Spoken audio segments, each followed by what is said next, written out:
day I returned home after Christmas vacation was supposed to be peaceful.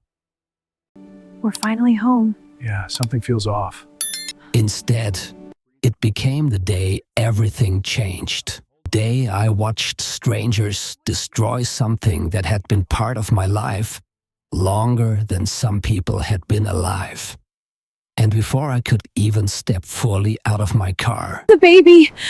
Stay still. my pregnant wife screamed for help. If you have ever come home expecting safety, but instead found chaos, if you have ever trusted neighbors only to discover betrayal, then stay with me, because what happened next still feels unreal even today. My name is Victor.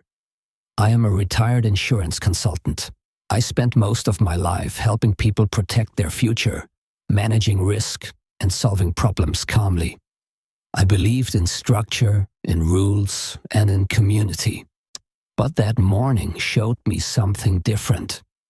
That sometimes the people you trust the most are the ones who cause the deepest damage. One day, before we returned home, we received a phone call that changed everything. My wife, Esther, and I were still enjoying the last moments of our Christmas vacation in Florida. The weather was warm, and for the first time in months, we felt relaxed. Esther was pregnant, and we had planned this trip carefully.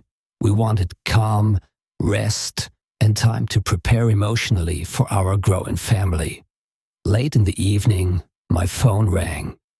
It was our neighbor, someone we trusted deeply. His voice sounded nervous. "Victor, I think you need to come back immediately," he said. I sat up straight. "What happened?" I asked. He paused, as if choosing his words carefully. "Karen has brought workers, saw operators. Oh, they are saying your olive tree needs to be cut down." My heart skipped. Our olive tree was not just a tree. It had been planted 37 years ago, long before some of the newer houses existed. It stood tall in front of our forest house, strong and beautiful. It represented memories, stability, and patience, things that grow slowly over time. I asked him why. "She says it's too old, says it doesn't fit the neighborhood anymore," he replied. That explanation made no sense. I felt something cold inside my chest. Esther placed her hand on mine. "We need to go back," she said quietly. And so we did. The next day, after a long drive from Florida, we finally reached our neighborhood. The moment I turned onto our street, I felt tension in the air. There were trucks parked near our gate, heavy equipment, and then I saw them, some men holding chainsaws. My heart dropped. Before I even parked fully, I noticed Karen standing nearby, arms crossed, watching everything like a supervisor. Karen was known in the neighborhood. She always had opinions about what should change and what should not exist. But I never imagined she would go this far. I stepped out of the car slowly. Esther followed me carefully, one hand resting on her stomach. I tried to remain calm. Maybe this was a misunderstanding. Maybe they were just inspecting the tree. But then I heard the chainsaw engine start. I walked toward the gate, trying to keep my voice steady. "What is happening here?" I asked. Karen turned toward me with a cold expression. "Oh, you're back," she said, as if she had expected us to arrive at this exact moment. "This tree is old. It's dangerous. Oh, the HOA agreed it needs to go." I felt confusion and anger rising inside me. "No one contacted me," I said firmly. "This is my property." She shrugged. "It's for the safety of the neighborhood." I noticed Esther trying to open the gate behind me. Before I could react, Karen turned to one of the workers. "Move her away," she said. The assistant saw operator walked forward. At first, I thought he would simply block her path. But then he pushed her. Hard. Esther lost her balance instantly. "Honey, help!" she screamed. Time slowed down. I turned around and saw her falling backward toward the ground. My heart froze. She was pregnant. Nothing else mattered. I ran toward her, fear flooding through my body. She hit the ground, gasping. In that moment, every calm, rational part of me disappeared. I helped her sit up, asking repeatedly if she was okay. She nodded weakly, but tears filled her eyes. Anger burned inside me like fire. Instead of shouting immediately, I pulled out my phone. I started recording. Years of professional experience had taught me something important. Evidence matters. The camera captured everything. The workers, the chainsaws, Karen standing nearby, and the remains of branches already cut from my tree. While recording, I made another call. I called my twin brother, Vicky. Vicky was not just my brother. He was an FBI chief. We had lived very different lives, but our bond was strong. I explained quickly what was happening. He did not hesitate. "Stay there," he said. "I'm coming." Less than an hour later, several vehicles arrived. 7 officers stepped out alongside my brother. The atmosphere changed immediately. Karen's confident expression began to fade. Vicky approached calmly, observing everything carefully. He spoke first to Esther, making sure she was safe. Then he began asking questions. He spoke to witnesses, neighbors who had gathered quietly nearby. He asked the workers who hired them. The main saw operator looked nervous. He pointed toward Karen. "She told us to cut it down completely," he said. Silence filled the air. Karen tried to interrupt, but officers asked her to remain quiet. The situation was no longer a neighborhood argument. It had become something much more serious.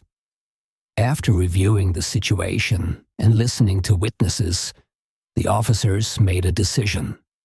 Karen and the saw operators were taken to the police station for questioning. As they were escorted away, I felt a strange mixture of emotions: relief, or shock, and sadness. I never wanted things to escalate like this. I only wanted to protect my home and my family, but something inside me knew this story was far from over. The court outcome and an unexpected consequence weeks later, the case reached court. The events were reviewed carefully. Evidence, testimonies, and witness statements painted a clear picture. Karen was sentenced. 25 years. Even after everything that happened, hearing the sentence felt heavy. Justice had been served. But the ripple effects had only begun. Because Karen had a daughter, Magdalene. And what happened to her would change our lives in ways none of us expected. After the trial, Karen's daughter struggled. She could not continue paying the mortgage on their home. What she did not know was that my twin brother had helped Karen financially in the past. Without support, Magdalene eventually lost her place to live. She ended up on the streets. Months passed, 3 long months. And then one day, Esther made a decision that surprised even me. After Karen was taken away, the neighborhood became very quiet, too quiet. The machines were gone, the workers were gone, but the damage stayed behind. Broken branches lay on the ground like fallen soldiers. The place where our olive tree once stood looked wounded, almost empty. It felt like something sacred had been violated. Esther sat on a chair near the porch, holding a warm blanket around her shoulders. Her face was pale. I sat beside her, holding her hand, afraid to let go. Neither of us spoke for a long time. Sometimes silence says more than words ever could. I kept replaying the moment in my head. The push, the fall, her scream.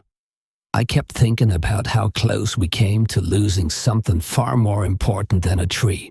That night, we didn't sleep. The house felt different. We had lived in this forest home for years. It had always been peaceful. Birds in the morning, wind through the leaves, a place where stress could not follow you. But now, every sound made me alert. Every shadow felt heavier. Esther woke up several times during the night, breathing fast, touching her stomach, whispering prayers under her breath. I tried to stay strong for her, but inside, I was shaken. I kept asking myself one question. How did a simple neighborhood disagreement turn into something this violent? The next morning, we went straight to the hospital. I insisted. The doctor checked Esther carefully. The baby's heartbeat was strong. That sound alone brought tears to my eyes. She's shaken, the doctor said gently. But physically, she'll be okay. She needs rest. No stress. I nodded. Stress. I almost laughed. Stress had become part of our daily life overnight.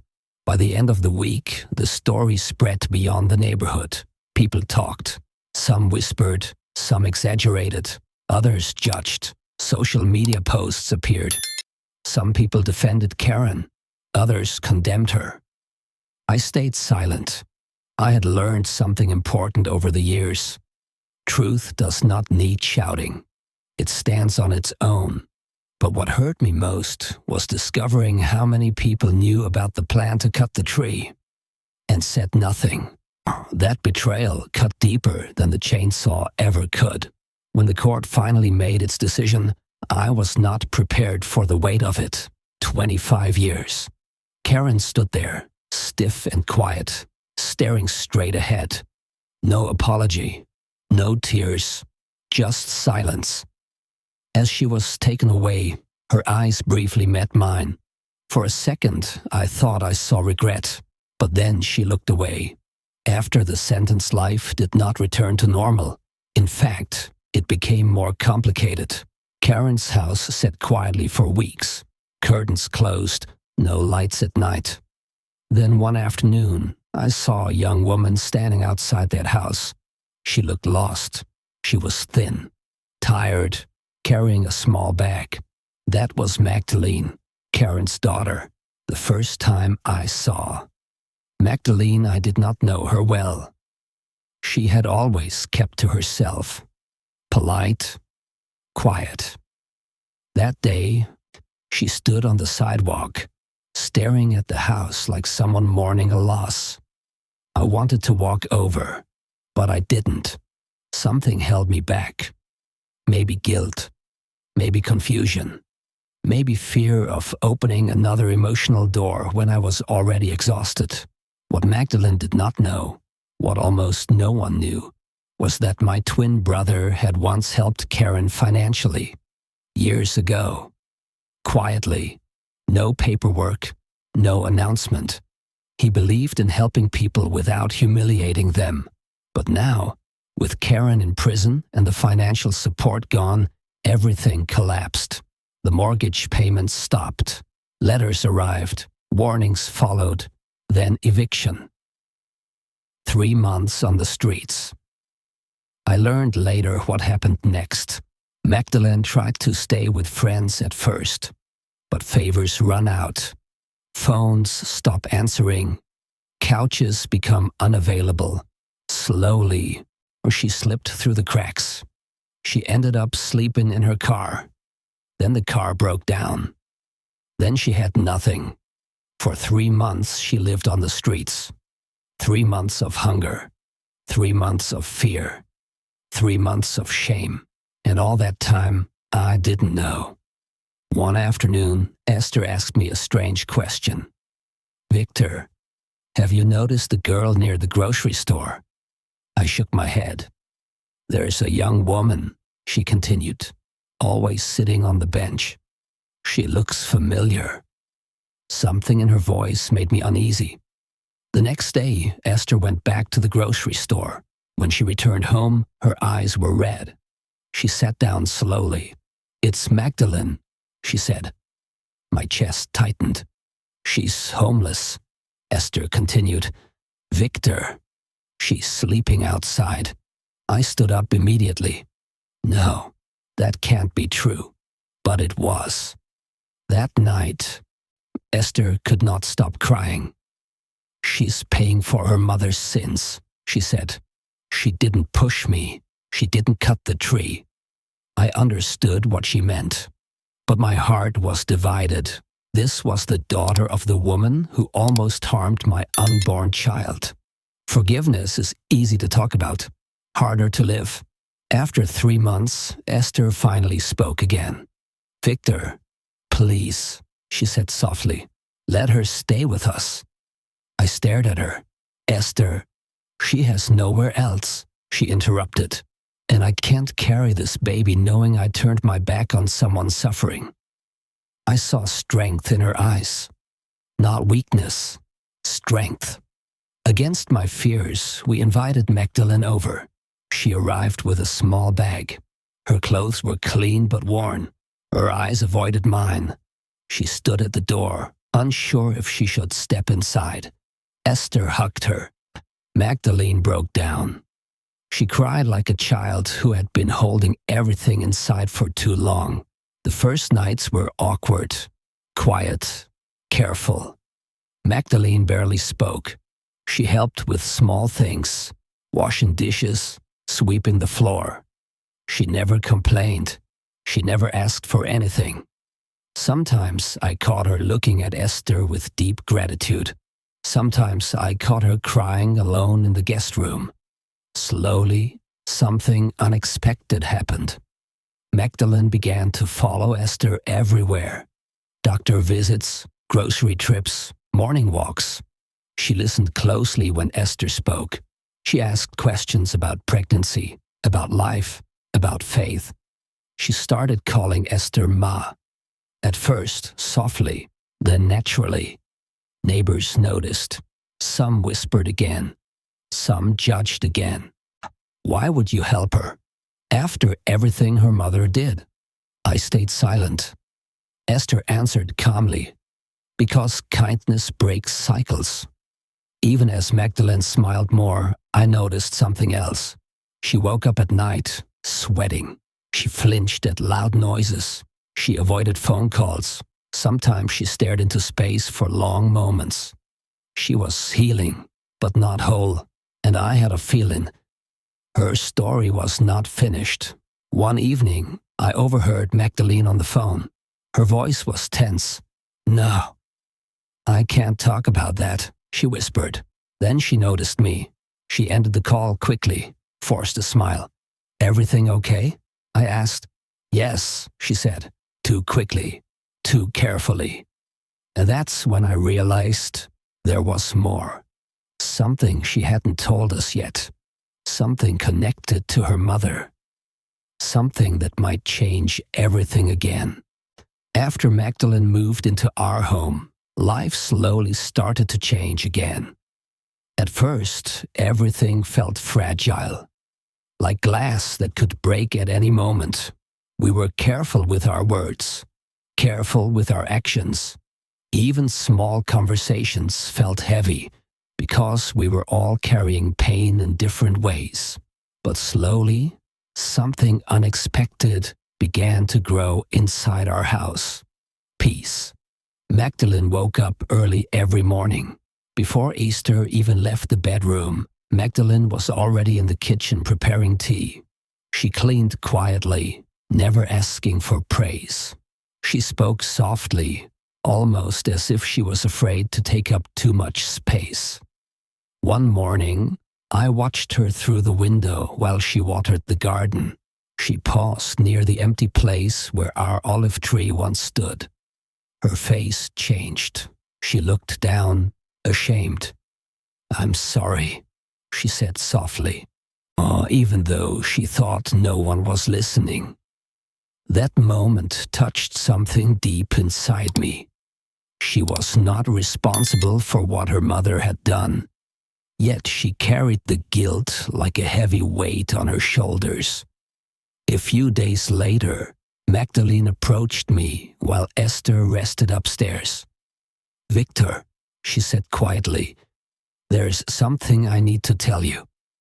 Her hands trembled slightly. I sat down across from her, giving her space to speak. She took a deep breath. "I didn't know my mother planned to hurt Esther," she said. "But I knew she wanted to remove the tree. She believed it made the neighborhood look old and less valuable." I stayed silent, listening carefully. "She told me she had support," Magdalene continued. "She said some HOA members secretly agreed with her but didn't want to be involved publicly." My heart tightened. "Oh, so she wasn't alone," I said slowly. Magdalene shook her head. "No. And after she was arrested, some of those same people disappeared. They stopped answering calls. They left her to face everything alone." This new information changed the way I saw the situation. Maybe Karen had been wrong, but she had not acted in complete isolation. There were deeper layers to the story. That evening, I told Esther everything Magdalene had revealed. Esther listened carefully, her hand resting on her growing stomach. "We can't control what others did," she said gently, "but we can decide what kind of people we want to be." Her words were simple, but powerful. And that night, for the first time, I began to feel real forgiveness. Not forgetting, but releasing the anger that had been slowly poisoning my heart. Weeks passed. Magdalene began helping Esther more, cooking meals, organizing baby clothes, reading pregnancy books. She laughed more often. She smiled without fear. One afternoon, she surprised us. "I want to work," she said. "I don't want to just receive help. I want to rebuild my life." I felt proud hearing those words. We helped her prepare a resume. She applied to several places and eventually found a job at a local community center. The first day she came home from work, she cried again. But this time, they were tears of relief. "I feel human again," she said. One morning, Esther woke me early. "Come outside," she said. I followed her to the yard. Magdalene stood near the empty space where the olive tree once grew. In her hands was a small young olive tree, carefully wrapped. "I know I can't replace the past," she said quietly. "But maybe we can plant a new future together." I felt something break inside me, but in a good way. We planted the new tree together. 3 people connected by pain, now connected by healing. As we covered the roots with soil, I realized something important. The old tree represented history, but this new tree represented forgiveness. Later that week, my twin brother Vicky came to visit. He watched Magdalene laughing with Esther in the kitchen. "She's changed," he said. "Yes," I replied. "Or maybe," he added thoughtfully, "she finally feels safe enough to be herself." He looked at me seriously. "You did the right thing, Victor." For the first time since everything began, I believed him. Not everyone supported our decision. Some neighbors avoided us. Others questioned our judgment. Or, "Why would you help the daughter of someone who hurt you?" they asked. My answer was simple. Because someone has to stop the cycle. Slowly, people began to understand. Some even apologized for staying silent during the conflict, and little by little, the neighborhood changed too. Months later, Esther gave birth to a healthy baby. Magdalene stayed beside her throughout the process, holding her hand, whispering encouragement. When the baby cried for the first time, all of us cried together. Magdalene looked at Esther with deep emotion. "You saved me. she said softly. Esther smiled gently. No, she replied. We saved each other. Standing in the yard one evening, watching the new olive tree growing slowly, I realized something. Life is not about avoiding storms. It is about how you respond after the storm passes. And Karen's actions caused destruction, but forgiveness created something stronger than anger ever could. Magdalene found a new family. Esther found deeper strength. And I learned that justice and compassion can exist together. The old tree was gone, but the new tree grew stronger every day, just like us. And as the sun set behind the forest house, I finally felt peace again. Moral lessons from this story: 1. Not everyone connected to wrongdoing is guilty. Sometimes innocent people suffer because of the choices of others. Compassion can change lives. 2. Forgiveness is not weakness. It is strength. Forgiving someone does not erase the past, but it frees your future. 3. Kindness can break cycles of pain. One act of empathy can stop generations of anger and resentment. 4. Justice and compassion can exist together. Or holding someone accountable does not mean losing your humanity. 5. Family is not only blood, it is love and choice. Sometimes the people who become family are those you decide to protect and support.